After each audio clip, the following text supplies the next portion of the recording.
Ibu, ayo cepat sembunyi di bawah tempat tidur. Sekarang juga. Putraku, yang baru berumur 9 tahun, berbisik panik dengan wajah pucat. Aku, yang baru saja melahirkan, terpaksa menahan sakit dan merangkak ke kolong ranjang sambil memeluk bayiku yang baru lahir. Kami menahan napas. Langkah kaki berat mendekat. Putraku membekap mulutku. Dan suara yang kudengar ternyata. Sebelum ceritanya dimulai, silahkan tulis di kolom komentar dari daerah mana saja teman-teman yang menonton cerita ini. Jangan lupa like dan subscribe agar channel ini bisa semakin berkembang dan bisa mempersembahkan cerita yang lebih menarik lagi. Tania menarik napas panjang, berusaha menikmati aroma samar bedak bayi yang menguar dari buntalan kecil di dekapannya. Bayi Kirana, putrinya yang baru beberapa jam lalu hadir di dunia, tertidur pulas. Ruang rawat VIP ini terasa senyap, hanya diisi oleh detak ritmis jam dinding dan desah napas teratur sang bayi. Di sudut ruangan, Binta, putra sulungnya yang berusia 9 tahun, sedang asyik menggambar di buku sketsanya. Cahaya sore yang hangat menembus jendela besar, menerpa wajah lelah namun bahagia Tania. Ia merapikan jilbab instan yang dikenakannya, merasakan nyeri yang masih tersisa di perutnya akibat operasi sesar tadi pagi. Semua rasa sakit itu seakan terbayar lunas melihat kedua buah hatinya. Harusnya ini menjadi momen yang sempurna. Harusnya Fahri, suaminya, ada di sini, duduk di sampingnya, ikut mengagumi putri mereka. Tapi Fahri belum juga datang. Sejak semalam, suaminya itu sibuk mengurus rapat mendadak dengan Paman Kuncoro dan beberapa kerabat jauh. Ada masalah pelik menyangkut harta warisan mendiang kakek Haris, ayah Fahri, yang baru meninggal sebulan lalu. Tania mencoba mengerti. Ia tahu keluarga suaminya adalah keluarga besar yang rumit, penuh dengan intrik yang tak pernah ia pahami sepenuhnya. Fahri hanya berpesan lewat telepon tadi pagi, suaranya terdengar tegang dan terburu-buru, bahwa ia akan segera menyusul setelah rapat selesai. Rapat yang sepertinya tidak kunjung usai. Binta mendongak dari buku gambarnya, pensil warnanya berhenti bergerak. Ibu, Binta lapar. Boleh Binta beli minuman coklat di kafetaria bawah? Tania tersenyum lembut. Boleh, sayang. Tapi jangan lama-lama, ya? Dan hati-hati di lift. Bawa ponsel ibu. Binta menggeleng. Nggak usah, Bu. Dekat, kok. Binta sudah hafal jalannya. Anak itu beranjak, menyimpan buku gambarnya di meja nakas. Dia adalah anak yang cerdas dan pemberani. Sejak ayahnya sibuk, Binta seolah mengambil peran sebagai pelindung kecil di keluarga. Dia mengecup kening adiknya sekilas, lalu mencium pipi Tania. Binta pergi sebentar ya, Bu. Iya, hati-hati, ujar Tania. Pintu kamar tertutup pelan, menyisakan Tania kembali dalam kesenyapan. Ia memandangi wajah Kirana, jari-jari mungilnya yang terkepal. Kekhawatiran soal Fahri kembali menyergapnya. Ada yang aneh dengan sikap suaminya beberapa minggu terakhir, sejak kakek Haris meninggal. Fahri menjadi lebih pendiam, sering melamun, dan selalu tampak cemas setiap kali Paman Kuncoro menelepon. Paman Kuncoro adalah adik mendiang kakek Haris, sosok yang dihormati namun juga ditakuti. Tania sendiri tidak pernah menyukai aura dingin yang dipancarkan paman iparnya itu. 15 menit berlalu. Waktu yang terasa terlalu lama untuk sekadar membeli minuman di lantai dasar. Tania mulai gelisah. Ia baru saja akan meraih ponselnya di nakas untuk menelepon Fahri, ketika pintu kamarnya berderit pelan. Bukan suara pintu dibuka dengan normal. Lebih seperti didorong sedikit, lalu berhenti. Binta? Itu kamu, Nak? Panggil Tania. Tidak ada jawaban. Hanya keheningan. Lalu, pintu terdorong lagi sedikit lebih lebar. Kepala Binta menyembul dari celah pintu. Mata anak itu membelalak ngeri. Wajahnya pucat pasi, keringat dingin membasahi pelipisnya. Dia tidak membawa minuman coklat. Tangannya kosong dan gemetar. Binta? Kamu kenapa, sayang? Jantung Tania mulai berdebar kencang. Ada yang sangat tidak beres. Binta tidak menjawab. Dia menyelinap masuk dengan gerakan cepat seperti kucing, lalu mendorong pintu hingga tertutup rapat tanpa menimbulkan suara. Tangannya yang gemetar meraih kunci di gagang pintu, dan memutarnya perlahan hingga terdengar bunyi klik pelan. Dia tidak berbalik menghadap Tania. Matanya tertuju panik ke arah jendela besar di sisi ruangan. Dengan langkah tergesa namun tanpa suara, Binta berlari ke jendela dan menarik tirai tebal berwarna krem itu dengan satu sentakan kasar. Seketika ruangan menjadi remang-remang, cahaya sore terhalang sepenuhnya. Tania tercekat. Binta, ada apa? Kamu menakuti ibu. Binta berbalik. Air mata menggenang di pelupuk matanya. Dia berlari ke sisi ranjang, menempelkan jari telunjuk mungilnya ke bibirnya sendiri, memberi isyarat agar ibunya diam. Suaranya bergetar hebat, nyaris tak terdengar. "Ibu," bisiknya panik. "Ibu harus bangun. Cepat. Sembunyi di bawah tempat tidur. Sekarang juga." Napas Tania seakan terhenti. "Apa? Sembunyi? Ada siapa di luar?" "Gak ada waktu, Bu," desak Binta, air matanya mulai jatuh. Dia menarik selimut yang menutupi kaki Tania. "Mereka datang. Aku lihat mereka di lobi lift." Mereka tanya kamar ibu ke suster. "Mereka siapa, Nak?" "Siapa?" "Paman Kuncoro. Sama dua orang besar pakai baju hitam. Mereka bawa sesuatu, Bu. Ayo cepat." Tanpa menunggu jawaban lagi, Binta berjongkok dan melihat ke kolong ranjang rumah sakit yang sempit dan berdebu. Dia mendongak lagi, wajahnya penuh kengerian yang murni. "Ayo, Bu, kita harus sembunyi." Rasa sakit di perut Tania seakan lenyap, digantikan oleh adrenalin yang memompa deras. Dia tidak mengerti apa yang terjadi. Mengapa Paman Kuncoro mencarinya dengan cara seperti ini? Mengapa Binta setakut itu?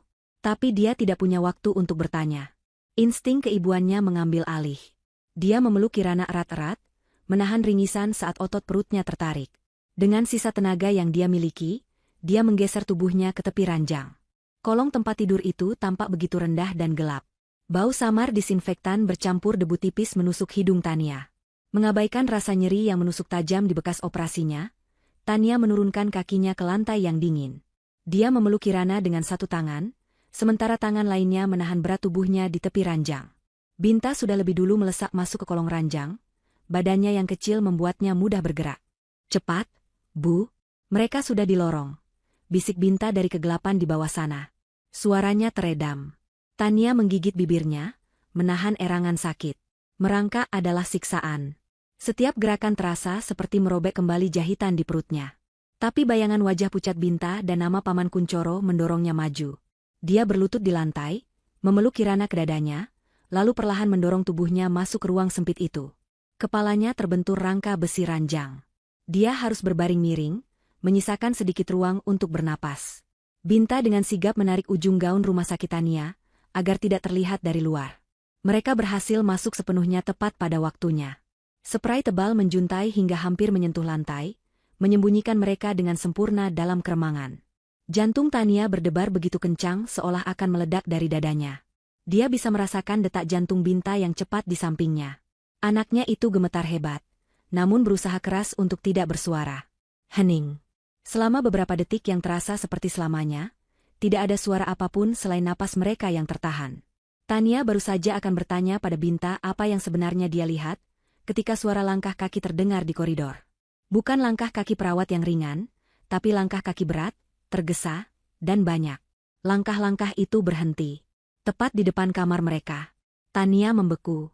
Dia berdoa dalam hati agar Kirana tidak terbangun dan menangis. Dia menunduk, mencium puncak kepala bayinya, aroma manis itu kini bercampur dengan rasa takut yang pekat. Gagang pintu bergerak. Sekali, dua kali. Terdengar bunyi decitan logam saat seseorang berusaha membukanya. Tentu saja terkunci. Binta tadi menguncinya. Sialan, dikunci. Suara berat dan serak terdengar dari balik pintu. Itu suara Paman Kuncoro. Tania mengenali suara itu, suara yang selalu membuatnya tidak nyaman. "Dobrak saja, Bos," tanya suara lain, lebih muda dan kasar. "Bodoh. Ini rumah sakit. Pakai kuncinya," bentak Paman Kuncoro. Terdengar suara denting logam, lalu bunyi kunci dimasukkan ke lubang kunci. Kunci itu diputar paksa. Bunyi, klik, yang keras terdengar begitu memekakan di telinga Tania. Pintu terbuka dengan satu dorongan kasar, membentur dinding pelan. Dari celah sempit antara lantai dan ujung spray, Tania bisa melihat 3 pasang sepatu masuk ke dalam ruangan. 2 pasang sepatu bot hitam besar dan kokoh, kotor oleh lumpur kering. Sepasang lagi adalah sepatu pantofel kulit mahal berwarna coklat gelap, mengkilap dan berwibawa. Sepatu Paman Kuncoro. "Cari dia. Dia pasti masih di sini," perintah Kuncoro. Terdengar suara langkah kaki menggeledah. Suara pintu kamar mandi dibuka paksa. "Kosong, Bos." "Lemari." Suara pintu lemari digeser kasar. "Kosong juga." Paman Kuncoro menggeram. Suaranya terdengar marah dan tidak sabar. Tidak mungkin. Suster di depan bilang dia tidak keluar sejak pagi. Anaknya juga ada di sini. Sepasang sepatu pantofel itu melangkah mendekat ke ranjang. Berhenti hanya beberapa senti dari tempat Tania menyembunyikan wajahnya. Tania bisa mencium aroma parfum mahal yang biasa dipakai paman iparnya itu. Aroma tembakau dan kayu cendana yang kini terasa memuakan. Periksa kolong tempat tidur. Napas Tania tercekat di tenggorokan. Ini akhirnya. Mereka akan ditemukan. Dia memejamkan mata erat-erat, memeluk Kirana hingga bayi itu menggeliat pelan. Tidak usah, Paman. Mereka tidak ada di sini. Tubuh Tania menegang. Suara itu. Dia mengenalinya lebih dari siapapun di dunia ini. Suara yang seharusnya memberinya rasa aman. Suara yang seharusnya menyambut kelahiran putri mereka. Tania membuka matanya, tidak percaya dengan apa yang didengarnya. Sepasang sepatu pantofel lain, yang tadi tidak ia sadari, berdiri di samping sepatu Paman Kunchoro. Sepatu pantofel hitam yang sangat ia kenali. Dia hampir terisak kaget. Rasa sakit di perutnya tidak sebanding dengan rasa sakit yang menghantam hatinya. Sebelum isakan itu keluar, tangan mungil Binta yang dingin dan gemetar segera membekap mulut Tania. Binta menatapnya di kegelapan, matanya membesar ngeri, memohon ibunya untuk diam. Tania syok tak percaya. Ternyata itu adalah suara Fahri, suaminya sendiri. Bagaimana kamu bisa seyakin itu, Fahri? Desis Paman Kunchoro. Kita tidak boleh gagal. Wasiat kakekmu jelas. Ahli waris utama adalah anak-anakmu. Jika mereka hilang malam ini, kita bisa memutarbalikkan fakta di depan notaris besok. Aku sudah mengurusnya, jawab Fahri. Suaranya datar dan dingin. Nada yang belum pernah Tania dengar sebelumnya. Aku menyuruh seorang perawat membawanya pindah ke ruang observasi lain tadi. Bilang saja bayinya perlu penanganan khusus. Dia tidak akan curiga. Bagus, geram Kunchoro. Sekarang ayo kita ke ruang observasi itu. Kita harus selesaikan ini sebelum ada yang curiga.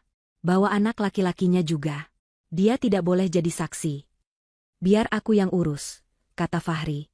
Paman tunggu di mobil. Orang-orang paman terlalu mencolok di sini. Terdengar helaan napas berat Kunchoro. Baik. Jangan gagal, Fahri. Ingat posisimu. Ingat utang-utangmu. Aku ingat, jawab Fahri singkat. Sepatu pantofel coklat dan dua pasang sepatu bot hitam itu berbalik dan berjalan keluar ruangan. Pintu ditutup. Di bawah ranjang, Tania gemetar hebat. Pengkhianatan itu terasa begitu nyata, menusuknya lebih dalam dari pisau operasi. Suaminya. Ayah dari anak-anaknya. Fahri ingin mereka hilang. Binta melepaskan bekapannya, tapi tubuhnya sendiri bergetar hebat. Dia tidak menangis, tapi wajahnya menunjukkan kengerian yang mendalam. Dia baru saja mendengar ayahnya sendiri merencanakan sesuatu yang mengerikan. Tania menatap Binta. Anaknya baru saja menyelamatkan nyawa mereka. Anaknya tahu mereka dalam bahaya, bahkan dari ayahnya sendiri. Langkah kaki Fahri terdengar lagi di dalam ruangan. Dia tidak pergi. Dia berjalan mondar-mandir. Lalu dia berhenti, tepat di samping ranjang. Aku tahu kalian di situ, Tania, kata Fahri pelan. Darah Tania seakan membeku. Keluarlah. Jangan buat ini jadi lebih sulit. Darah Tania serasa berhenti mengalir. Suara Fahri, suaminya, terdengar datar dan asing. Keluarlah. Jangan buat ini jadi lebih sulit. Itu bukan permintaan, itu perintah yang diucapkan tanpa emosi. Binta, di sampingnya, semakin erat menggenggam lengan baju ibunya. Anak itu tidak menangis, tapi napasnya tertahan oleh amarah dan ketakutan. Pengkhianatan ini terlalu besar untuk dipahami oleh pikiran kecilnya. Tania merasakan Kirana menggeliat pelan dalam dekapannya, seolah merasakan ketegangan yang mencekik di kolong ranjang yang sempit itu. Dunia Tania runtuh dalam hitungan detik. Pria yang ia cintai, ayah dari anak-anaknya, kini berdiri di sana sebagai ancaman. Ibu, jangan keluar, bisik Binta gemetar. Tapi Fahri tahu mereka di sana. Bersembunyi lebih lama tidak ada gunanya. Hitungan ketiga, Tania. Atau aku akan menyeret kalian keluar. Paman Kunchoro tidak suka menunggu. Menggigit bibir bawahnya hingga hampir berdarah untuk menahan erangan sakit, Tania mulai bergerak. Setiap senti pergeseran tubuhnya mengirimkan gelombang nyeri yang menyengat dari bekas jahitan operasinya. Dia mendorong tubuhnya mundur perlahan, mengabaikan rasa perih dan panas yang menjalar di perutnya. Binta keluar lebih dulu, merangkak cepat, lalu berdiri dengan kaki gemetar di antara ranjang dan ayahnya.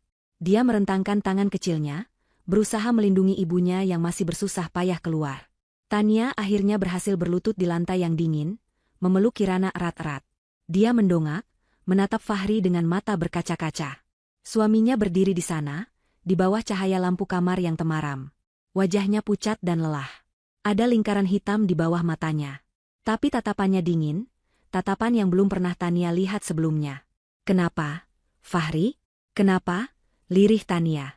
Fahri tidak menjawab. Dia melangkah maju.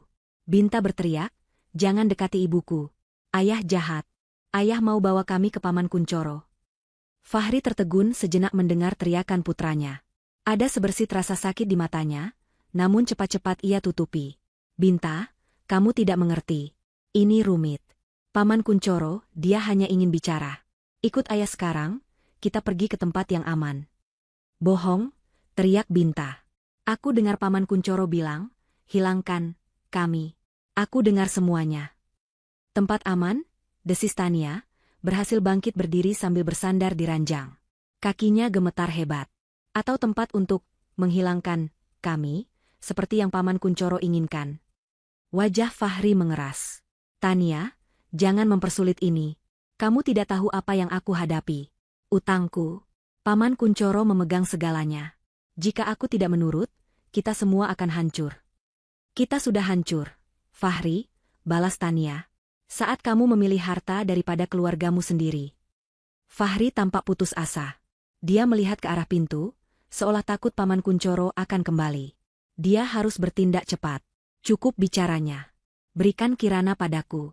Binta, pegang tangan ayah." Dia melangkah maju, tangannya terulur hendak mengambil bayi itu. Binta panik.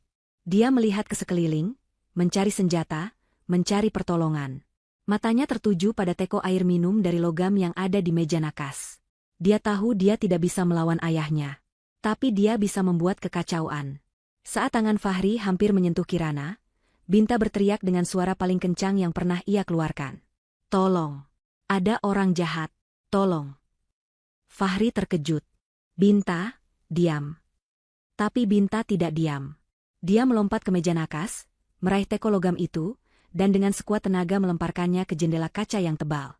Jendela itu tidak pecah, tapi benturan logam dan kaca menghasilkan suara dentuman yang luar biasa keras, menggema di seluruh ruangan dan pasti terdengar sampai ke koridor. "Kebakaran! Tolong!"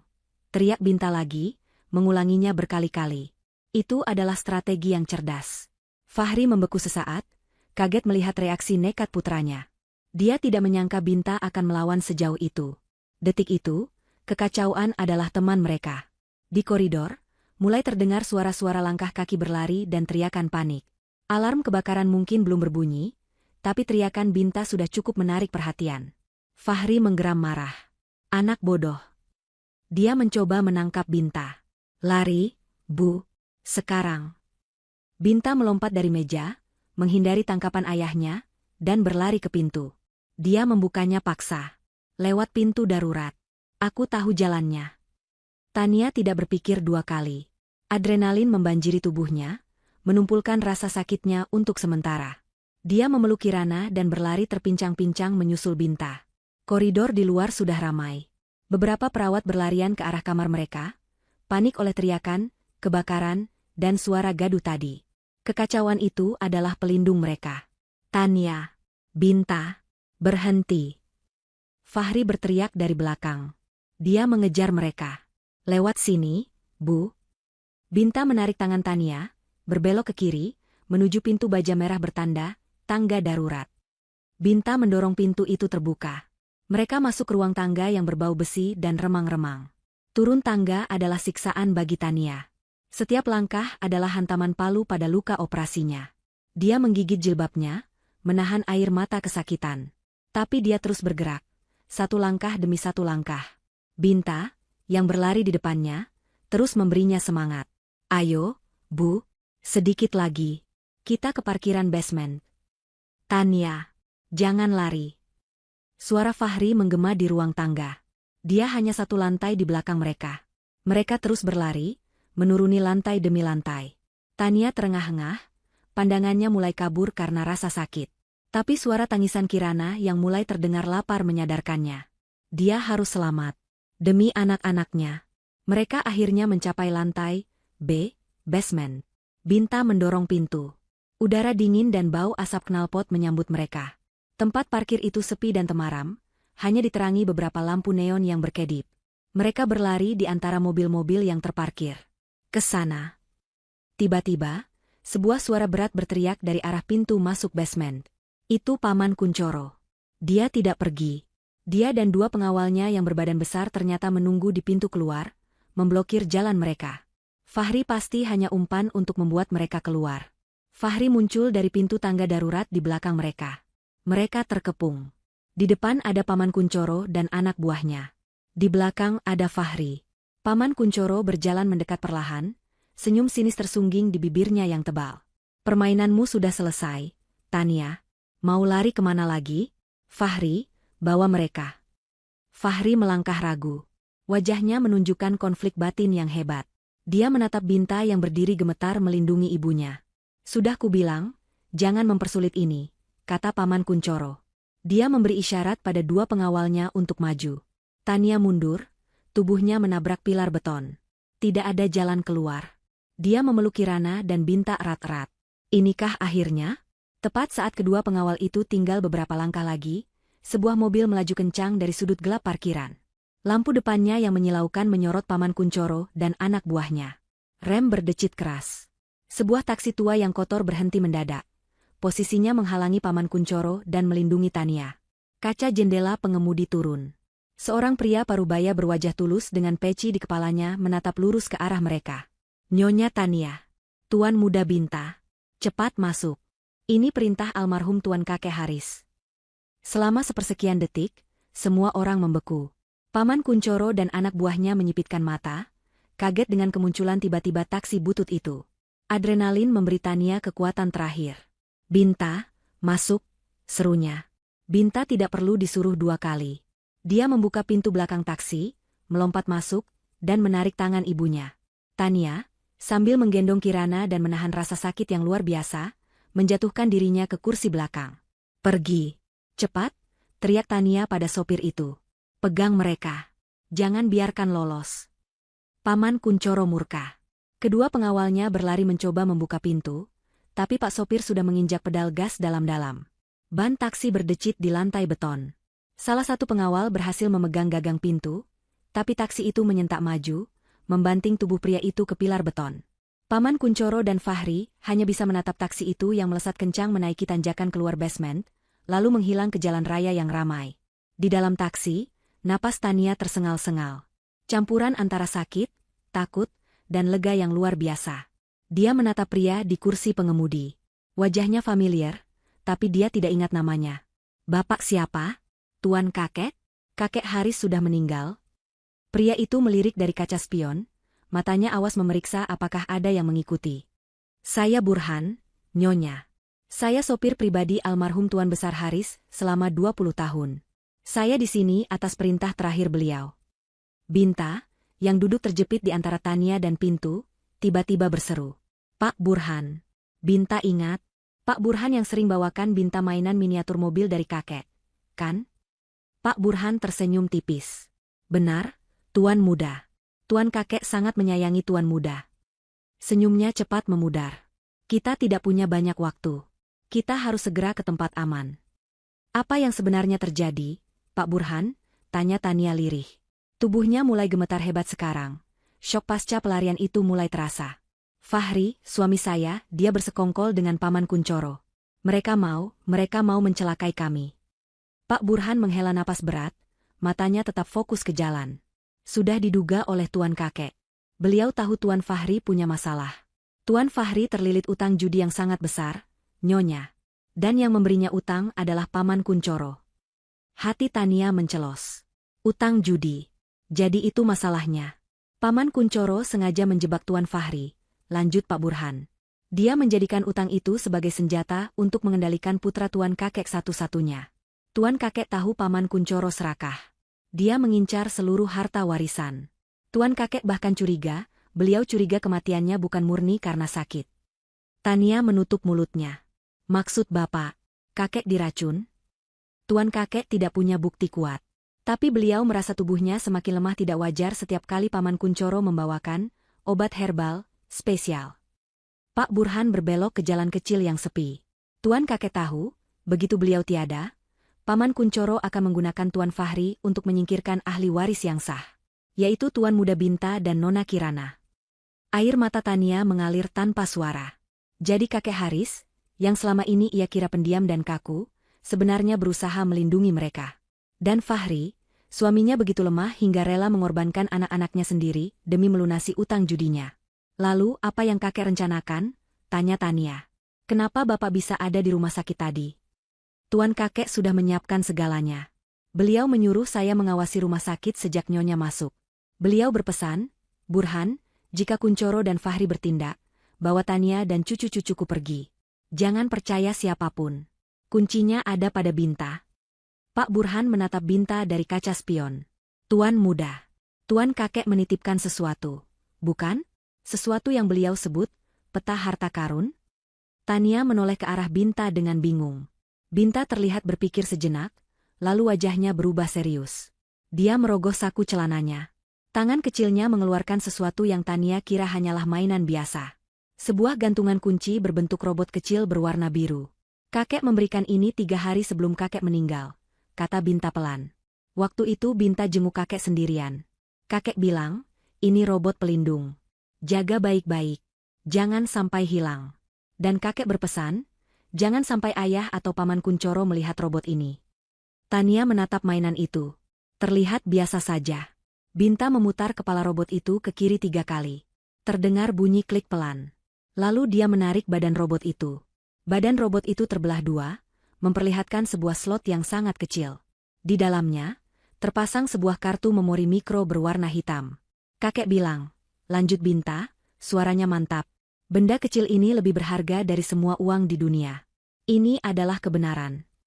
Pak Burhan menghela napas lega yang dalam. Syukurlah. Itu dia. Itu adalah kunci brankas digital Tuan Kakek. Semua rahasianya ada di sana.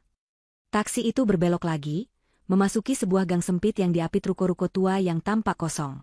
Mobil berhenti di depan pintu besi berkarat. Kita aman di sini untuk sementara, kata Pak Burhan.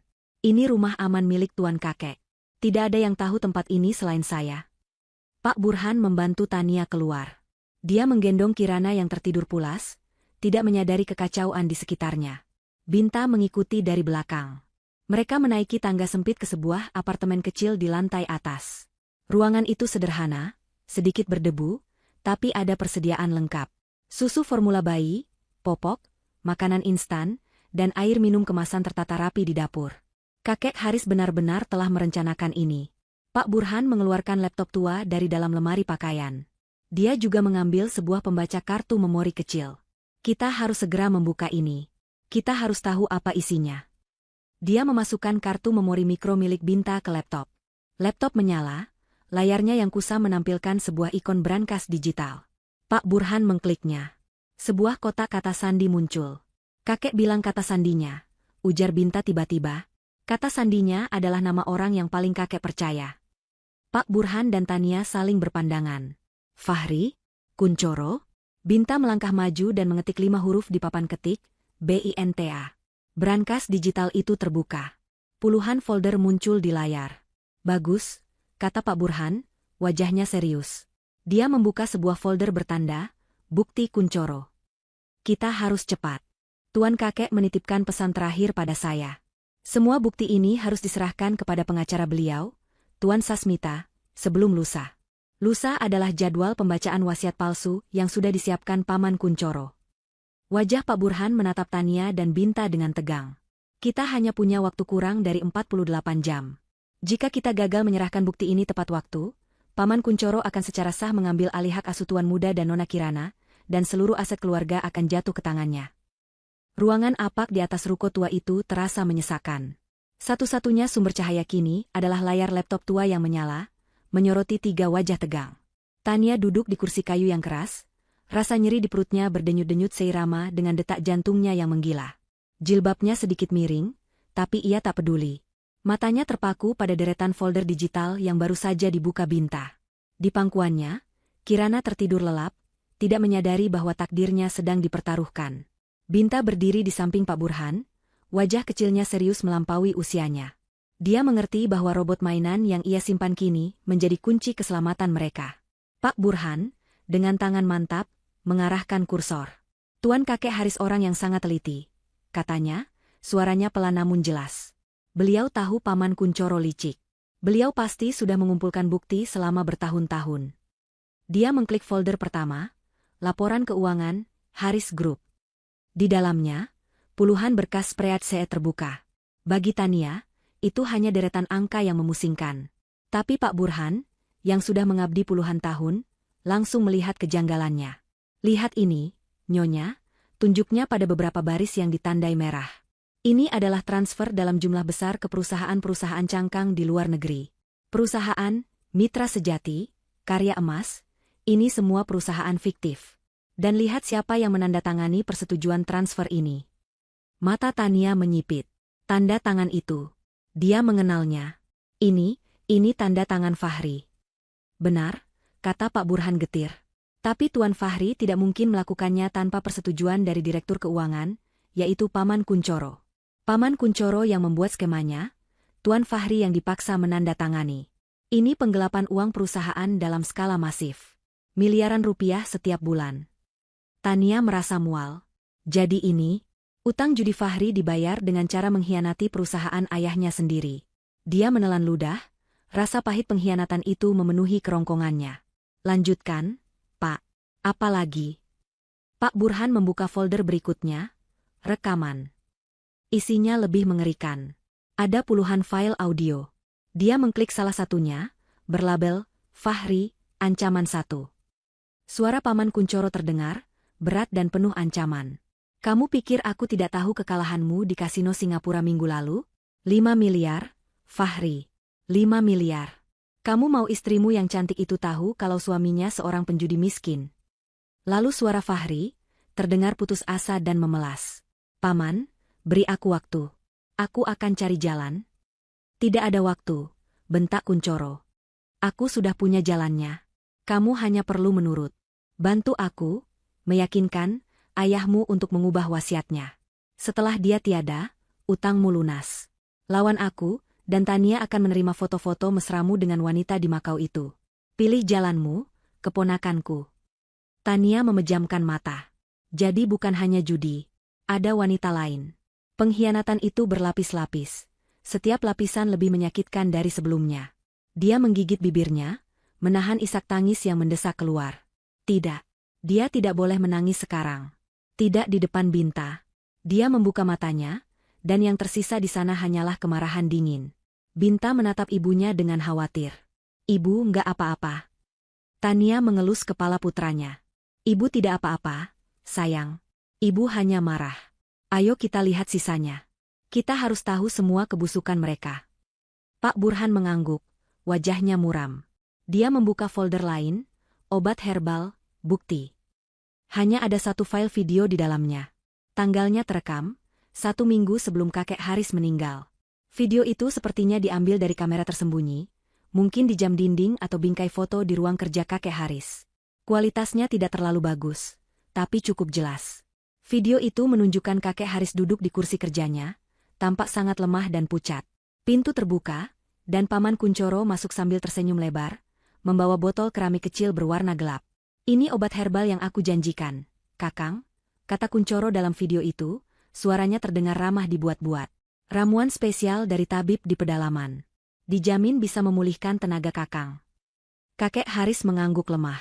Terima kasih, Kuncoro. Taruh saja di meja. Paman Kuncoro menuangkan cairan kental gelap dari botol itu ke dalam cangkir teh kakek Haris, mengaduknya, lalu meletakkannya di depan kakek. Diminum selagi hangat, Kakang.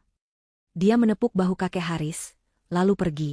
Setelah Kuncoro keluar, terjadi sesuatu yang mengejutkan.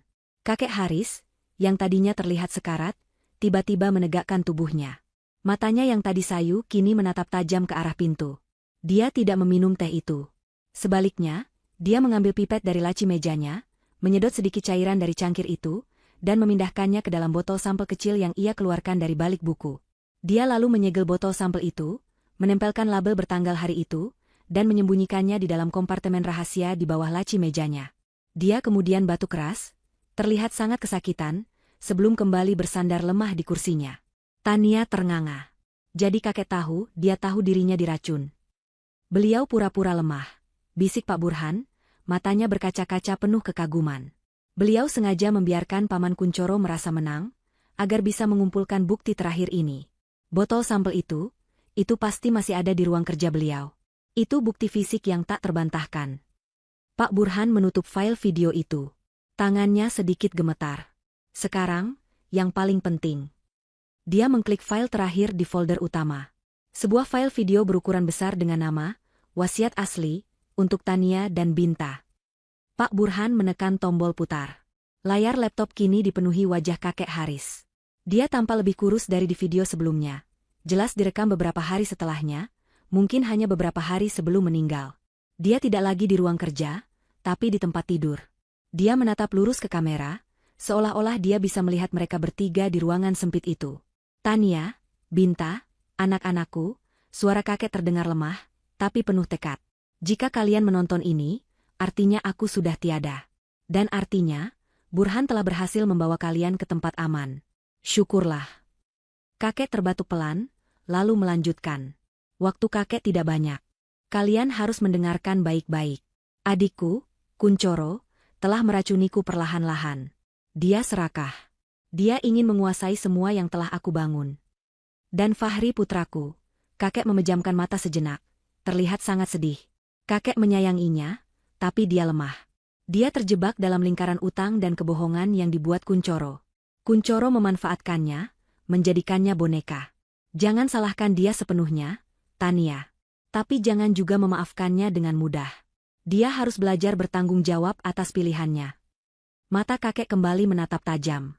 Kunchoro pasti sudah menyiapkan wasiat palsu. Wasiat yang akan dia bacakan di depan notaris, yang menyatakan dialah wali dari Binta dan Kirana, dan dialah pengelola seluruh aset Haris Group. Itu semua bohong. Ini, kakek menepuk dadanya, adalah wasiatku yang sebenarnya. 1. Seluruh aset dan kekayaanku dibekukan saat ini juga. 2. Paman Kunchoro tidak mendapat sepeser pun.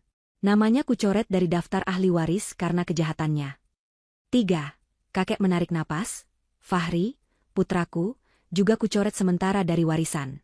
Dia tidak akan mendapatkan apa-apa, sampai dia bisa membuktikan dirinya bersih dari judi, dan mau bekerja sama sepenuhnya dengan pihak berwajib untuk menjebloskan Kunchoro ke penjara. Jika dia bertaubat, dia boleh bekerja kembali di perusahaan, tapi dari level terendah. Dia harus membuktikan nilainya. 4. Dan ini yang terpenting. Mata kakek melembut saat menatap kamera. Seluruh warisanku, tanpa terkecuali, akan jatuh ke dalam sebuah dana perwalian. Dan penerima manfaat satu-satunya dari dana perwalian itu adalah kedua cucuku, Binta dan Kirana. Tania, kakek menatap lurus, aku menunjukmu sebagai wali sah mereka. Kamu akan mengelola dana tunjangan bulanan yang besar untuk membesarkan mereka. Aku percaya padamu. Kamu kuat, kamu jujur. Jaga cucu-cucuku. Air mata Tania tumpah. Kepercayaan yang diberikan kakek Haris terasa menghangatkan hatinya yang hancur. Tapi ada syaratnya, kata kakek, nadanya kembali serius. Wasiat palsu Kunchoro akan dibacakan besok siang, pukul 12. Kamu harus membawa semua bukti ini, video ini, rekaman keuangan, rekaman suara, kepada pengacaraku yang paling kupercaya. Namanya Pak Rahmat Ibrahim. Kantornya ada di Menara Adijaya. Kamu harus menemuinya sebelum jam 12 besok. Jika kamu gagal, jika kamu tidak muncul, maka wasiat palsu Kunchoro akan sah secara hukum. Dia akan mendapatkan hak asuh Binta dan Kirana. Dia akan menang. Video berakhir. Ruangan kembali sunyi. Pak Burhan melihat jam tangannya. Sekarang jam 8 malam. Besok jam 12 siang. Kita punya waktu kurang dari 16 jam. Kantor Pak Rahmat ada di pusat kota. Kita harus bertahan malam ini dan bergerak besok pagi-pagi sekali. Tania mengangguk, menyeka air matanya. Dia merasa lelah luar biasa, tapi juga penuh harapan. Ada jalan keluar. Kakek Haris telah memberikannya. Kita bisa, Pak. Demi anak-anak. Tepat saat Tania mengucapkan kata-kata itu, lampu neon di langit-langit ruangan berkedip-kedip liar. Sekali, 2 kali, lalu padam total. Ruangan menjadi gelap gulita, hanya diterangi cahaya redup dari layar laptop. Kirana, yang terkejut oleh perubahan cahaya mendadak, mulai merengek pelan. Jantung Tania serasa melompat ke tenggorokan.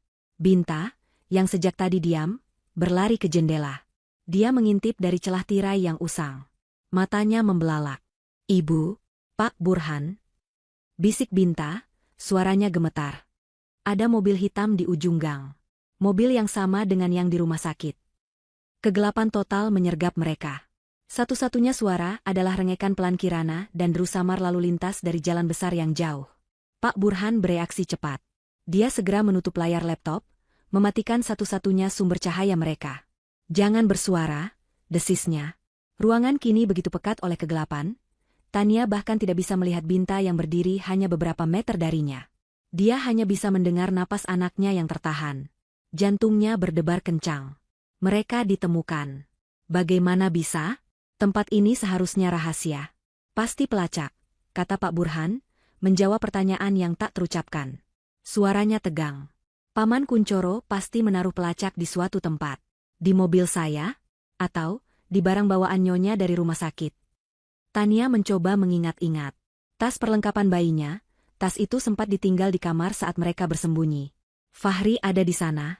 Fahri pasti yang menaruhnya. Pikiran itu menambah satu lagi lapisan kebenciannya pada suaminya. Di luar, di gang sempit di bawah, terdengar suara pintu mobil dibanting. Bukan satu, tapi dua. Lalu langkah-langkah kaki yang berat di jalanan berbatu. "Mereka tahu kita di lantai atas," bisik Binta dari jendela. "Mereka melihat ke arah jendela kita." "Menjauh dari jendela, Tuan Muda," perintah Pak Burhan. Dia meraba-raba dalam gelap, meraih gagang pintu besi apartemen itu dan memeriksa kuncinya. Sebuah slot kunci besar dan 2 gerendel baja. Pintu ini kuat. Tapi mungkin tidak cukup kuat untuk menahan mereka lama. Terdengar langkah kaki di tangga ruko di bawah. Pelan, namun mantap. Mendekat. Kirana mulai menangis lebih keras. Dia mungkin lapar, atau mungkin merasakan ketakutan ibunya. "SSST, sayang, SSST." Tania mencoba menenangkan, mengayun-ayun bayinya dalam gelap, hatinya hancur. Tangisan bayinya adalah suar yang memberitahu musuh di mana tepatnya mereka berada. Langkah-langkah itu berhenti di depan pintu besi mereka.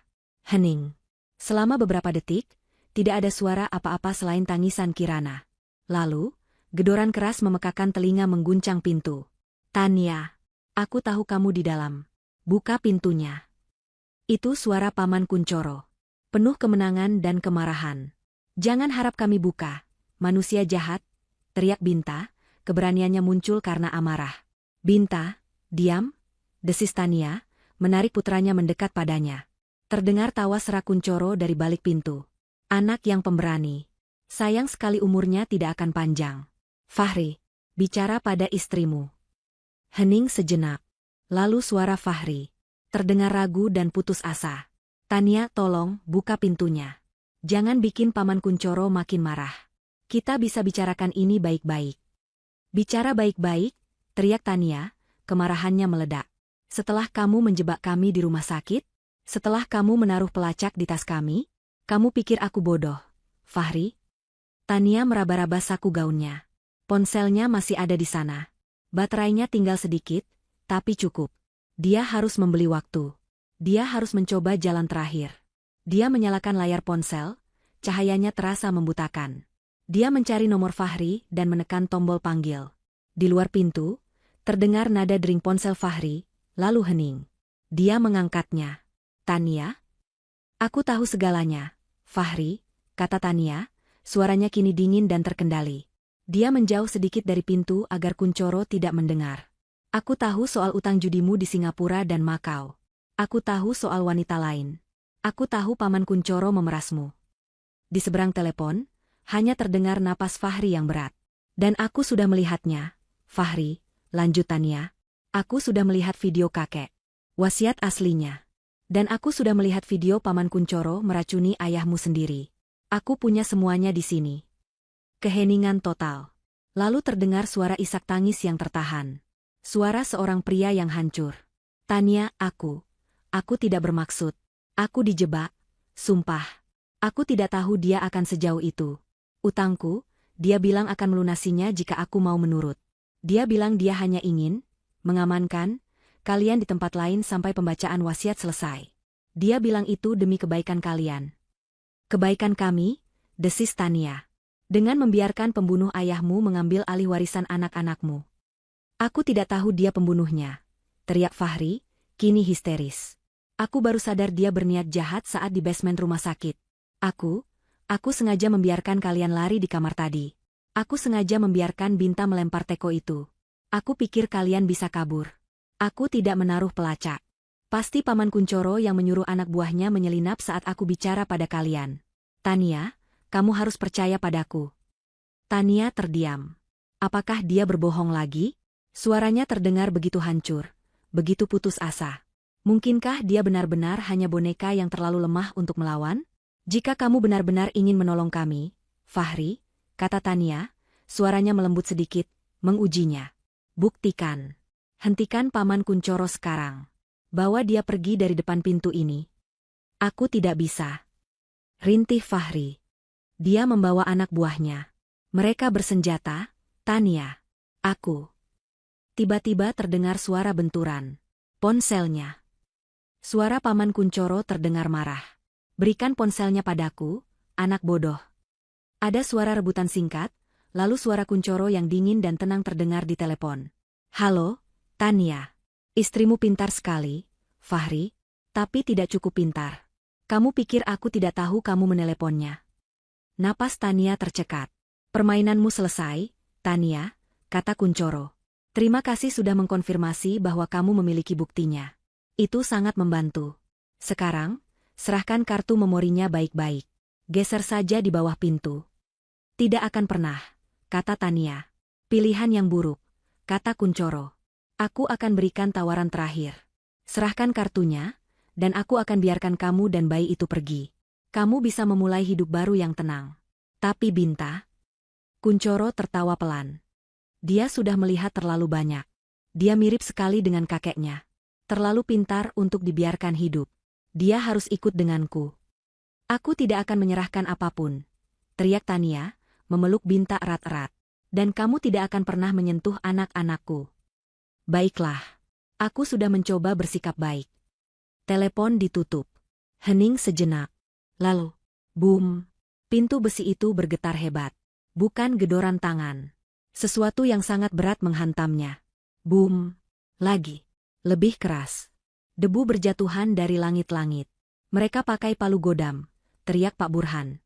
Dia dan Binta berusaha mendorong lemari pakaian tua untuk mengganjal pintu, tapi itu sia-sia. Boom. Engsel pintu mulai melengkung. Fahri. Suara Paman Kuncoro terdengar dari luar, samar-samar di antara suara hantaman. Sudah waktunya kamu membuktikan kesetiaanmu. Bantu mereka dobrak pintunya. Atau utangmu akan kubiarkan dilunasi oleh nyawa istri dan anak-anakmu malam ini juga. Terdengar suara tangisan Fahri yang putus asa. Tidak, jangan. Tania. Boom. Boom. Suara hantaman kini terdengar ganda, lebih cepat dan lebih kuat. Engsel atas pintu jebol. Pintu miring sedikit ke dalam. Tania membelalak ngeri. Fahri. Suaminya ada di luar sana. Dan dia baru saja bergabung dengan Paman Kuncoro, mendobrak pintu untuk membunuh keluarganya sendiri. Boom! Pintu besi itu bergetar hebat, seolah ditabrak truk. Debu berjatuhan dari langit-langit yang retak. Kirana menjerit keras, tangisnya yang melengking kini bercampur dengan suara hantaman palu godam yang memekakan telinga.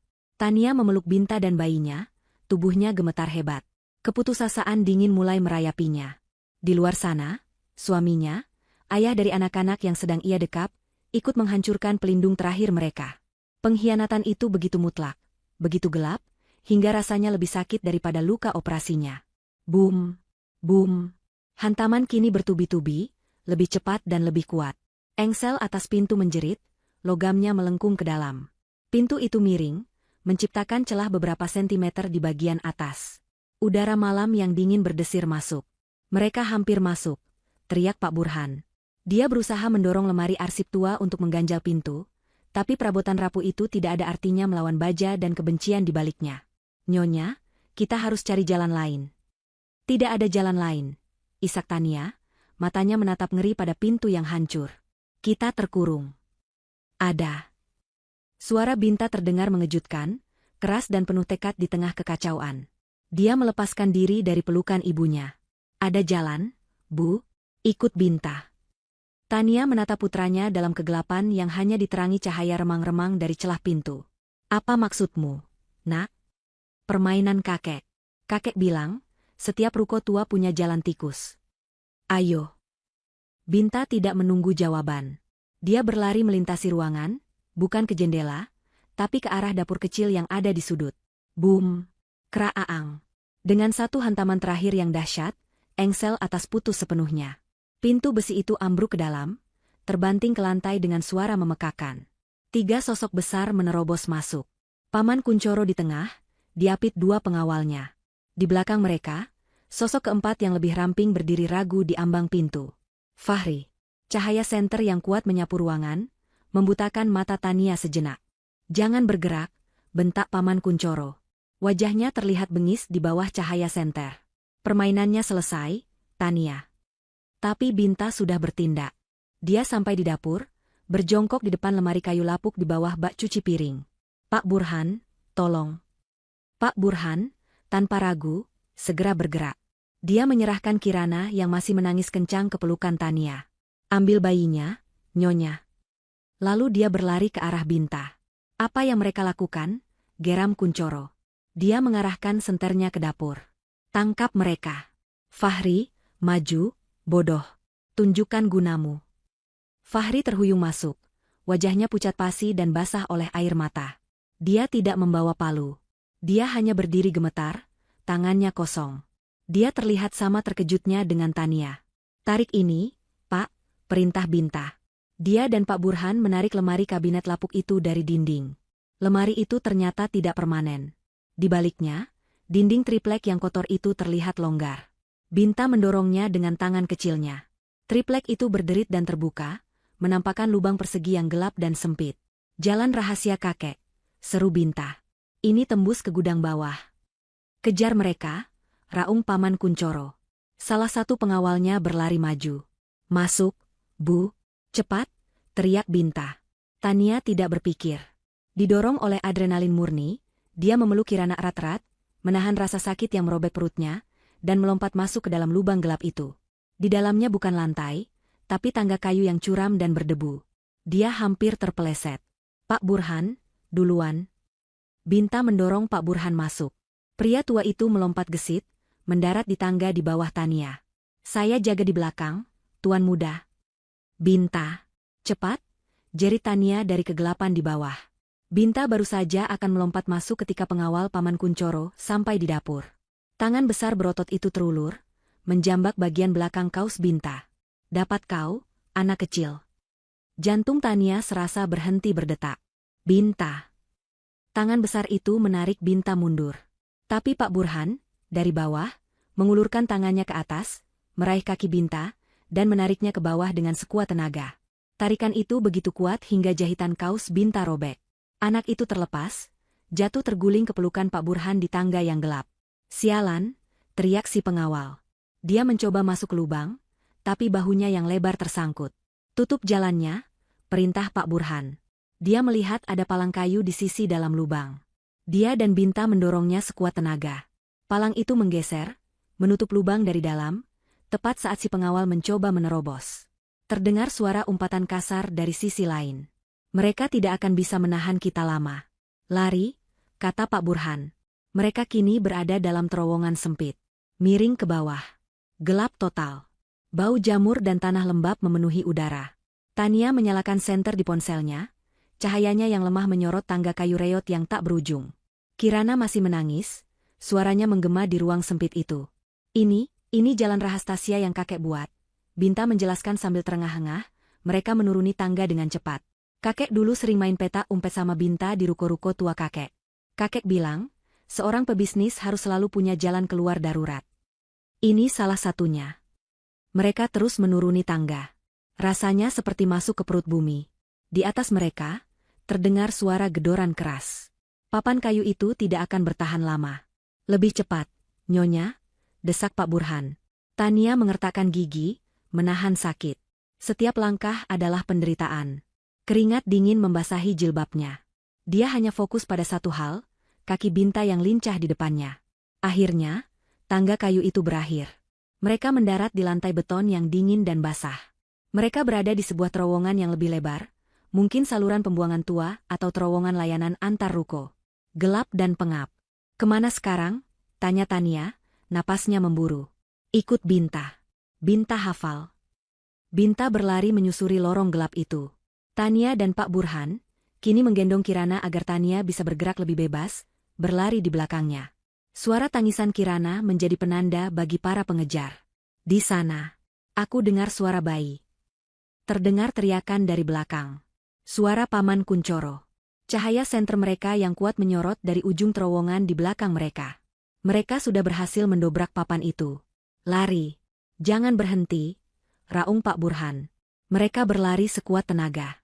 Terowongan itu berkelok-kelok. Tania beberapa kali tergelincir di lantai yang licin. Rasa sakit di perutnya sudah tak tertahankan. Dia merasa jahitannya akan robek. "Bu, ibu kuat. Sedikit lagi." Binta berteriak, menyemangati. Mereka bisa mendengar langkah kaki berat para pengejar semakin dekat. Mereka lebih cepat. Mereka tidak terluka. Ini adalah perlombaan yang tidak adil. Di depan cahaya, seru Tania. Benar. Di ujung terowongan, ada seberkas cahaya remang-remang.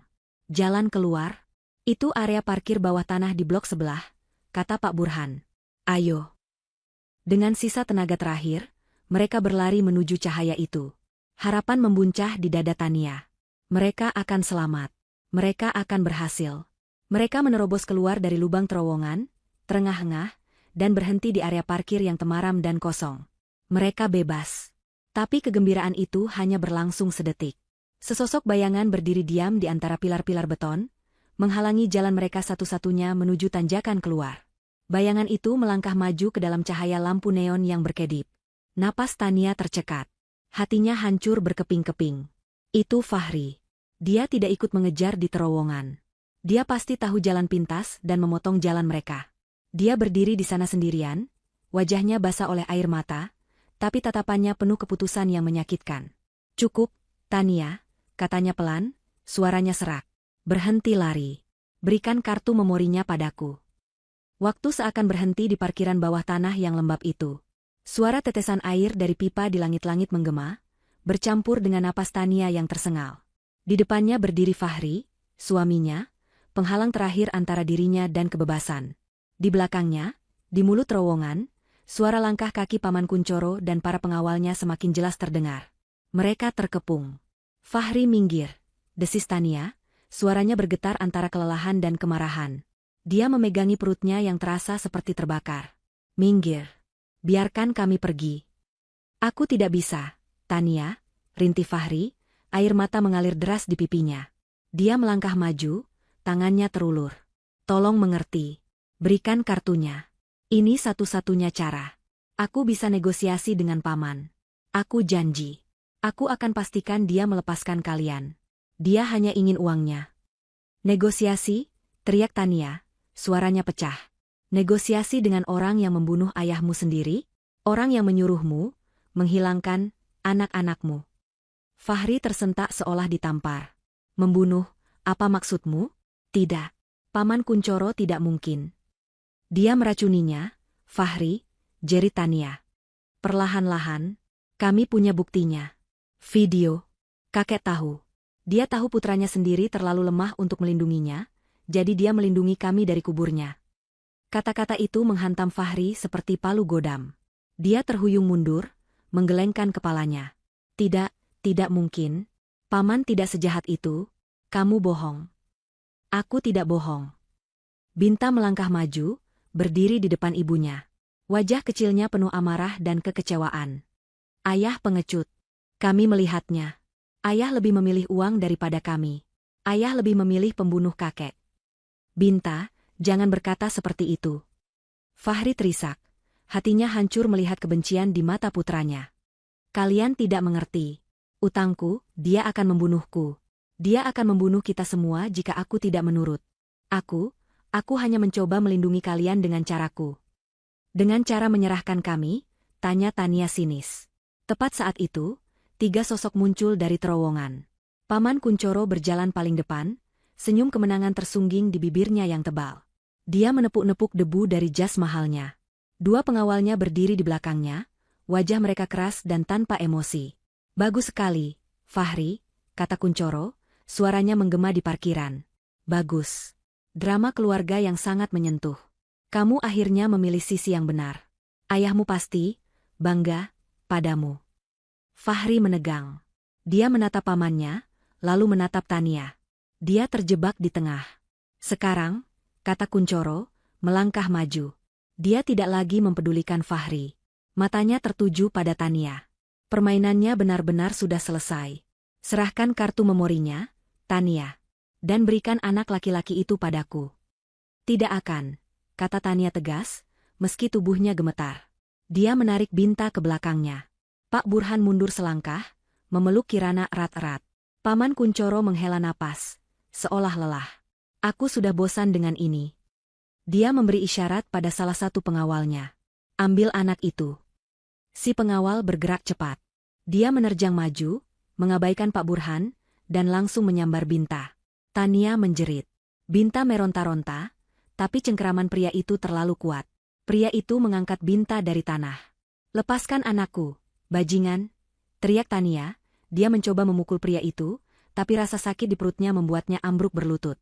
Berikan kartunya, kata Kuncoro. Dia mengeluarkan sesuatu dari balik jasnya.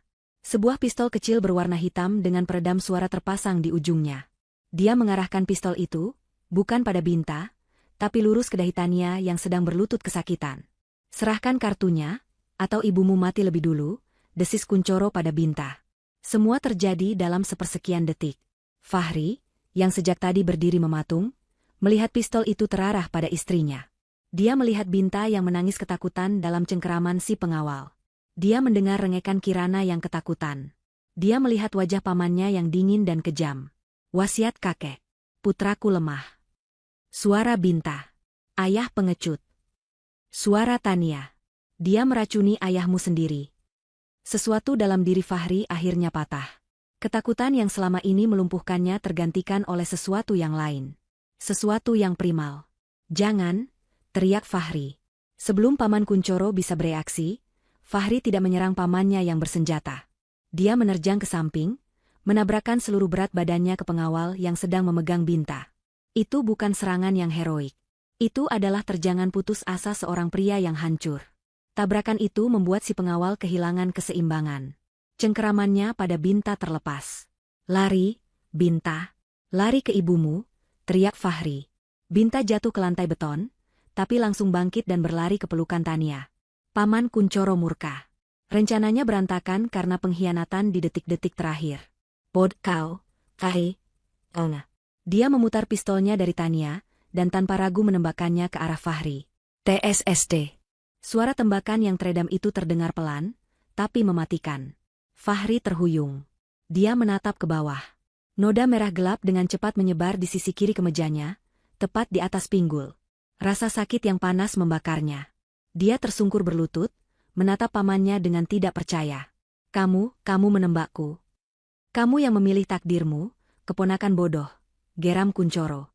Dia berjalan mendekati Fahri, mengabaikan Tania yang menjerit ngeri.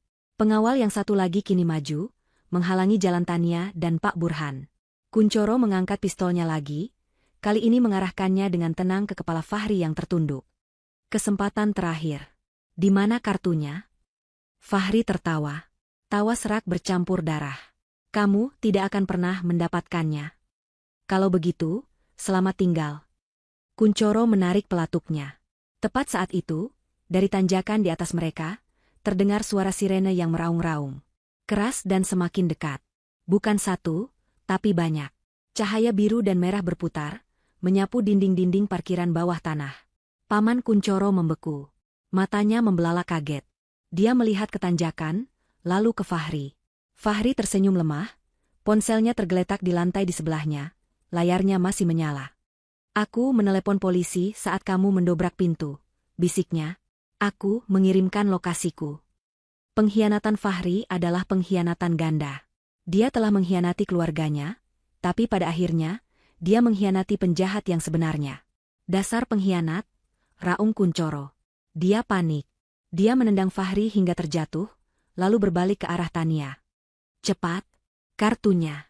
Sebelum polisi sampai. Dia mengarahkan pistolnya ke Tania. Tapi sudah terlambat. Beberapa mobil polisi melaju kencang menuruni tanjakan, mengepung mereka. Jatuhkan senjata. Angkat tangan, teriak suara dari pengeras suara. Paman Kuncoro terjebak. Dia menatap pistol di tangannya, lalu ke polisi, lalu ke Tania yang memegang kartu memori itu. Dalam kepanikan, dia membuat pilihan terakhir. Dia tidak akan menyerah. Dia lebih baik mati daripada membiarkan mereka menang. Dia mengarahkan pistolnya ke Binta. Jika aku tidak bisa memilikinya, kalian juga tidak. Tidak, teriak Fahri dari lantai. Sebelum Kuncoro bisa menembak, Pak Burhan, yang sejak tadi diam, bertindak. Dia menyerahkan Kirana ke pelukan Tania, dan dengan kekuatan yang tak terduga dari pria seusianya, dia menerjang Paman Kuncoro. Bukan untuk merebut senjata, tapi untuk mendorong Tania dan anak-anaknya keluar dari garis tembak. Dor, kali ini bunyinya keras, tanpa peredam. Pak Burhan tersentak. Dia menatap dadanya. Lalu dia ambruk ke lantai. Paman Kuncoro berbalik, mencoba lari kembali ke terowongan, tapi polisi sudah mengepungnya. Tania menjerit. Dia berlutut, memeluk kedua anaknya, sementara di sekelilingnya, dua pria yang mencoba melindunginya kini terbaring di lantai beton yang dingin. Satu suaminya. Satu lagi, sopir setia kakeknya. Jeritan Tania menggema di parkiran bawah tanah yang dingin, menyatu dengan raungan sirene yang kini memekakkan telinga. Cahaya biru dan merah berputar liar, mengubah pemandangan mengerikan itu menjadi serangkaian kilatan gambar yang surreal. Di lantai beton yang kotor, dua sosok terbaring. Fahri, suaminya, meringkuk memegangi sisi tubuhnya yang berdarah. Dan Pak Burhan, pria tua yang setia itu, tergeletak telentang, matanya menatap kosong ke langit-langit beton, dada kemeja batiknya basah oleh darah. Paman Kuncoro berdiri membeku di antara kedua korbannya, pistol masih tergenggam di tangannya, wajahnya pucat pasi oleh keterkejutan dan kemarahan. Dia telah kalah. Jatuhkan senjata. Sekarang, tengkurap. Suara dari pengeras suara itu begitu keras, seolah menghantam dinding. Belasan petugas polisi berseragam lengkap, sebagian membawa perisai dan senjata laras panjang, menyerbu menuruni tanjakan. Mereka membentuk formasi setengah lingkaran, mengepung Kuncoro dalam hitungan detik. Sinar laser merah dari senjata mereka menari-nari di dada Kuncoro. Paman Kuncoro gemetar. Dia menatap pistol di tangannya, lalu ke lautan polisi. Dia melirik ke arah Tania, yang masih berlutut di lantai, memeluk erat Binta dan Kirana. Kebencian murni berkilat di matanya. Dia mengangkat pistolnya, tapi bukan untuk menembak. Dia mengarahkannya ke pelipisnya sendiri. Dia tidak akan membiarkan mereka menangkapnya. Jangan bergerak. Tapi sebelum dia sempat menarik pelatuk, seorang petugas meluncurkan taser. Dua kawat kecil melesat dan menancap di dada Kuncoro. Listrik bertegangan tinggi seketika membuat seluruh tubuhnya kejang hebat. Dia menjerit, pistol terlepas dari tangannya, dan dia ambruk ke lantai, gemetar tak terkendali. Polisi segera mengerumuninya, membalikkan badannya, dan memborgol tangannya di belakang punggung dengan kasar. Karma instan itu baru saja dimulai. Tim medis. Cepat. Kita punya dua korban tembak, teriak salah satu petugas. Tania masih membeku. Dia tidak bisa bergerak. Dia hanya bisa menatap. Binta menangis sesenggukan di pelukannya, wajahnya terbenam di jilbab ibunya. Kirana, anehnya, berhenti menangis, seolah ikut terkejut oleh drama yang baru saja berakhir. Para medis berlarian masuk, membawa tandu dan tas peralatan. Mereka segera berlutut di samping kedua pria yang tergeletak. Korban pertama, pria, sekitar 30-an, satu luka tembak di abdomen kiri. Nadi cepat tapi lemah. Kehilangan banyak darah, kata seorang paramedis yang memeriksa Fahri. Pasang infus. Siapkan plasma. Korban kedua, pria, 50-an. Luka tembak di dada. Tidak ada denyut nadi. Mulai CPR, teriak paramedis lainnya. Mendengar itu, sesuatu dalam diri Tania pecah. Pak Burhan. Lirihnya. Tidak. Dia tidak boleh mati. Pria baik itu tidak boleh mati. Seorang wanita berseragam polisi, terlihat senior dan tenang, berjongkok di depan Tania. Nyonya, katanya lembut, namun tegas. Nama saya Inspektur Rika. Anda dan anak-anak Anda aman sekarang. Apa Anda terluka? Tania menggeleng kaku. Rasa sakit di perutnya masih ada, tapi tertutup oleh syok. Saya baru operasi. Tapi saya baik-baik saja. Tapi, Pak Burhan dan suami saya. Tim medis sedang menangani mereka, kata Inspektur Rika. Nyonya, pria yang tadi menelepon 911. Dia bilang ada bukti. Dia bilang istrinya membawa bukti. Apakah itu Anda? Bukti. Kartu memori. Misi kakek. Kesadaran menghantam Tania. Dia melepaskan pelukannya dari Binta sejenak. Binta robotnya? Nak, di mana robot kakek? Binta, dengan mata merah dan bengkak, merogoh saku celananya yang kotor. Tangan kecilnya yang gemetar mengeluarkan robot biru kecil itu. Robot yang menjadi kunci segalanya. Ini, kata Tania kepada Inspektur Rika. Tangannya gemetar hebat saat dia mencoba membuka kompartemen rahasia robot itu. Di dalamnya. Inspektur Rika melihat tangan Tania yang tidak stabil. Biar saya bantu, Nyonya. Dengan hati-hati, dia mengambil robot itu, memutarnya sesuai instruksi Tania, dan mengeluarkan kartu memori mikro seukuran kuku. Benda itu terlihat sangat kecil dan tidak berarti di tengah kekacauan darah dan sirene. Ini, kata Tania, suaranya kembali kuat. Di dalamnya ada semuanya. Wasiat asli kakek Haris. Bukti Paman Kuncoro meracuninya. Bukti penggelapan uang perusahaan. Rekaman suara ancaman. Semuanya ada di situ. Jangan sampai hilang. Tolong, jangan sampai benda ini hilang. Inspektur Rika menatap kartu kecil itu, lalu menatap mata Tania yang putus asa namun penuh tekad. Dia mengangguk. Saya mengerti. Dia mengeluarkan kantong barang bukti plastik kecil, memasukkan kartu itu ke dalamnya, dan menyegelnya. Saya pribadi yang akan menjaganya. Anda sudah melakukan hal yang luar biasa, Nyonya. Tania. Suara lemah itu memanggilnya. Tania menoleh. Para medis sedang bersiap mengangkat tandu Fahri. Wajah Fahri pucat seperti mayat. Matanya nyaris tak terbuka. Dia menatap Tania. Tania ragu. Tapi dia harus tahu. Dia bangkit perlahan, mengabaikan rasa sakitnya, dan berjalan terhuyung ke sisi Fahri. Fahri. Dia, Paman Kuncoro. Fahri terbatuk, darah menyembul di sudut bibirnya. Dia dalangnya dari awal. Dia yang racuni ayah. Dia yang paksa aku. Utang wanita, dia punya semuanya. Bapak, tolong jangan bicara dulu, kata para medis. Tidak, polisi harus dengar. Fahri mencengkeram lengan Inspektur Rika yang mengikutinya. Kartu itu, semua benar, semua yang di kartu itu, benar. Aku ikut memalsukan tanda tangan penggelapan atas perintahnya. Itu adalah pengakuan. Di depan polisi. Di depan istrinya. Kenapa, Fahri? Bisik Tania, air matanya akhirnya jatuh. Kenapa kamu setuju? Mata Fahri menatapnya, penuh penyesalan yang tak terhingga. Aku lemah. Aku pengecut. Seperti kata kakek, seperti kata Binta. Tapi aku tidak mau dia menyakiti kalian. Dia menatap Binta yang berdiri di belakang ibunya. Maafkan ayah. Binta. Ayah sayang kalian. Mata Fahri terpejam. Monitor jantung di sampingnya berbunyi nyaring. Kita kehilangan dia. Cepat. Kita harus berangkat sekarang. Para medis mendorong tandu itu, berlari menuju ambulans. Tania hanya bisa menatap. Dia tidak tahu apa yang harus dia rasakan. Benci? Kasihan? Nyonya. Inspektur Rika menyentuh lengannya. Kita juga harus membawa Anda dan anak-anak ke rumah sakit. Anda harus diperiksa. Tania menoleh ke tandu satu lagi. Para medis masih melakukan CPR pada Pak Burhan. Bagaimana dia? Para medis itu menggeleng. Kami sudah berusaha semaksimal mungkin, Bu. Dia sudah tiada saat kami tiba. Peluru itu mengenai jantungnya. Maafkan kami. Dunia Tania serasa miring. Pak Burhan. Pahlawan setia itu. Dia mengorbankan nyawanya untuk mereka. Untuk Binta. Tidak.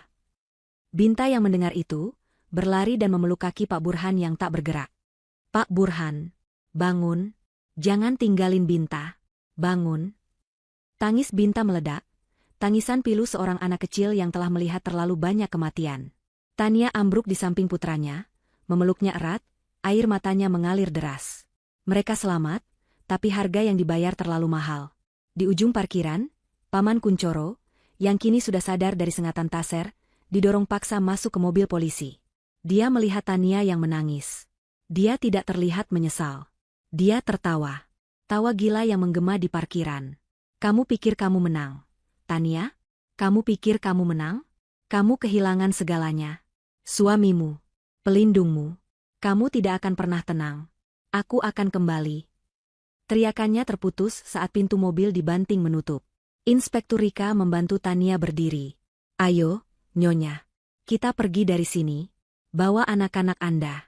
Ini semua sudah berakhir. Tania menggendong Kirana, menggandeng Binta yang masih terisak. Dengan langkah kaki yang berat oleh duka, dia berjalan meninggalkan tempat mengerikan itu, diiringi suara sirene ambulans yang membawa suaminya, antara hidup dan mati. Dia telah menyerahkan buktinya. Tapi seperti kata Kuncoro, rasanya dia tidak menang. Dia hanya selamat. 1 bulan kemudian. Langit Jakarta cerah, namun udara di ruang sidang pengadilan negeri terasa berat dan pengap. Ruangan itu penuh sesak oleh wartawan dan anggota masyarakat yang ingin menyaksikan akhir dari kasus yang dijuluki media sebagai warisan berdarah Haris Group. Tania duduk di barisan depan, tegak dalam balutan busana muslim sederhana namun berwibawa. Jilbabnya rapi, wajahnya tenang dan tanpa ekspresi. Di sampingnya duduk Binta, yang hari ini bersikeras ingin ikut. Dia memegang tangan ibunya erat-erat. Di kursi terdakwa, Paman Kuncoro duduk dengan seragam tahanan oranye. Dia terlihat lebih kurus, matanya cekung, tapi tatapan arogannya tidak hilang. Dia menatap Tania dengan kebencian yang tak tersembunyi.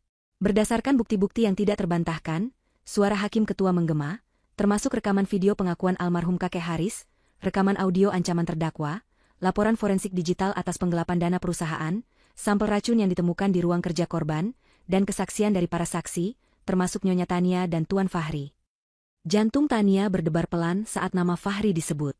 Maka majelis hakim memutuskan bahwa terdakwa, Kuncoro, terbukti secara sah dan meyakinkan bersalah melakukan tindak pidana pembunuhan berencana, percobaan pembunuhan ganda, penggelapan dalam jabatan, dan pemerasan.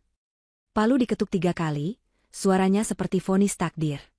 Terdakwa dijatuhi hukuman penjara seumur hidup. Paman Kuncoro melompat dari kursinya. Tidak adil. Kalian semua dibayar. Tania, kau akan membayar ini. Dia mengamuk, mencoba menerjang Tania, tapi para penjaga dengan sigap menahannya dan menyeretnya keluar dari ruang sidang. Tania memejamkan mata sejenak, menghela napas panjang yang tertahan selama sebulan. Akhirnya, keadilan untuk kakek Haris. Keadilan untuk Pak Burhan. Dia merasakan Binta meremas tangannya. Dia membuka mata dan tersenyum pada putranya. Sudah selesai, sayang. Publik di ruang sidang bertepuk tangan. Karma telah ditegakkan. Akhir yang mereka inginkan, akhir yang memuaskan, telah tiba. Sidang Fahri diadakan seminggu kemudian. Jauh lebih sepi. Fahri, yang selamat setelah operasi darurat yang panjang, hadir dengan kursi roda, wajahnya masih pucat. Dia telah mengakui semua perbuatannya. Dia kooperatif, memberikan semua detail skema penggelapan yang dirancang Kuncoro. Jaksa menuntutnya 8 tahun. Tetapi hakim mempertimbangkan faktor-faktor yang meringankan. Terdakwa adalah korban manipulasi utang, kata hakim. Dan yang terpenting, dialah yang menelepon pihak berwajib. Tindakannya di saat-saat terakhir, yang mengorbankan dirinya sendiri, telah menyelamatkan nyawa para korban. Dia menunjukkan penyesalan yang tulus. Fahri divonis 3 tahun penjara. Hukuman yang adil. Bukan pembebasan, tapi sebuah kesempatan kedua. 1 minggu setelah itu, Tania melangkah masuk ke ruang rapat utama Haris Group. Bukan sebagai tamu, tapi sebagai pemimpin. Sesuai wasiat asli kakek Haris, yang kini telah disahkan pengadilan, Tania ditunjuk sebagai wali penuh atas Binta dan Kirana, dan menjadi pengelola tunggal seluruh aset warisan sampai anak-anaknya dewasa. Dia mengambil alih kursi pimpinan. Rapat dewan pertama yang ia pimpin adalah untuk mengumumkan pemecatan semua kroni Paman Kuncoro, dan memulai audit forensik total perusahaan. Para direktur tua yang meremehkannya kini menatapnya dengan campuran rasa takut dan hormat. Wanita berhijab yang lembut itu telah berubah menjadi singa betina yang melindungi warisan anak-anaknya. Sore harinya, dia pergi ke tempat terakhir. Penjara. Fahri duduk di seberang, dipisahkan oleh kaca tebal. Dia memakai seragam narapidana biru. Dia terlihat lebih sehat, tapi matanya menyorotkan rasa malu yang dalam. Tania, terima kasih sudah datang, katanya pelan ke interkom. Aku datang bukan untukmu, jawab Tania tenang. Aku datang untuk Binta. Dia bertanya kapan dia bisa bertemu ayahnya. Aku bilang, ayahnya sedang sekolah untuk jadi orang yang lebih baik. Fahri menunduk. Air matanya menetes. Aku minta maaf. Tania. Untuk segalanya. Untuk utangku. Untuk kebohonganku. Untuk wanita itu. Untuk kelemahanku. Aku tahu, kata Tania. Aku sudah mendengarnya 100 kali di pengadilan. Apa kamu akan memaafkanku? Tanyanya penuh harap. Tania menatapnya lama. Wajah pria yang pernah sangat ia cintai. Memaafkan adalah proses yang panjang, Fahri. Aku belum sampai di sana. Tapi aku sudah tidak membencimu lagi. Dia berdiri. Kamu melakukan hal yang benar pada akhirnya. Kamu menyelamatkan Binta. Kamu memberi kami keadilan untuk kakek. Fokuslah memperbaiki dirimu. Tebus dosamu. Jadilah pria yang kelak bisa dibanggakan Binta, bahkan dari balik tembok ini. Fahri mengangguk, menangis tanpa suara. Aku janji, Tania. Aku akan. Tania berbalik, tidak menoleh lagi. Dia berjalan keluar dari ruang kunjungan yang suram, melintasi koridor panjang, dan keluar melalui gerbang besi yang berat. Di luar, matahari sore bersinar hangat. Binta berlari menyambutnya, memeluk kakinya. Di dalam mobil, Kirana tertidur pulas di kursinya, dijaga oleh seorang pengasuh baru. Tania tersenyum, senyum tulus pertama dalam waktu yang sangat lama. Dia mengulurkan tangannya pada Binta. Ayo pulang, nak. Binta mengambil tangan ibunya. Bersama-sama, mereka berjalan meninggalkan penjara, meninggalkan masa lalu yang kelam. Mereka berjalan menuju mobil mereka, menuju kehidupan baru yang menunggu. Mereka telah kehilangan banyak hal, tapi mereka mendapatkan yang paling berharga. Kebebasan, keadilan, dan satu sama lain. Dan satu sama lain, dan satu sama lain, dan satu sama lain, dan satu sama lain, dan satu sama lain.